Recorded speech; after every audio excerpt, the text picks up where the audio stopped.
Back in the 50s, 50% of the Americans were married. Today, that number has dropped to less than half. For the first time since these statistics have been measured, there are more single people in America than married. Matt King, who happens to be single, at least for now, is live in Lower Manhattan with more on what this all means. Interesting story, Mac. What do you think?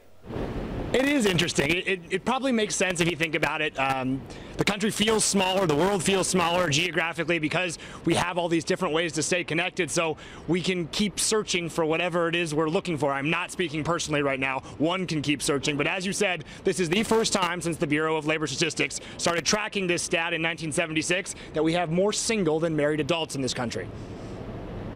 I'm getting married because I love him and I want to spend the rest of my life with him. Jared and Beltkis Sanborn just got married. Because I love her so much. And because of their shiny rings and just minutes-old nuptials, the Bureau of Labor Statistics now places the Sanborns into a minority of American adults. You'd think this would be the golden age for being single. I mean, you can pick up your smartphone and get access to millions of single people around the world and probably thousands within a few blocks of you in New York City. NYU sociology professor Eric Klinenberg wrote a book on the growing popularity of living alone. Historically, people just didn't have enough money to live alone and stay single. Today, more Americans can afford to remain alone without suffering social, logistical, or financial ramifications. But that doesn't mean fewer Americans want to get married.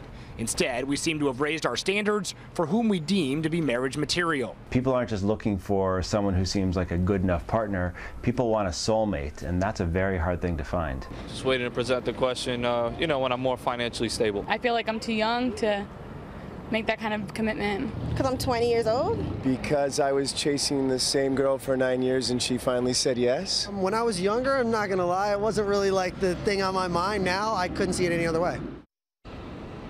Besides fewer parking spaces and available apartments, more single people probably also means a more vibrant, active city, because if you live alone, you're less likely to stay at home. Ernie? Oh, Mac, you can certainly relate to all of this, right? I mean, you covered the story and you're part of the group. Yeah, you're going to get me in trouble with my girlfriend if you continue this line of questioning. But I thought so. The pressure's on, Mac. Okay, Yeah. Matt King, thanks for bringing that to us tonight.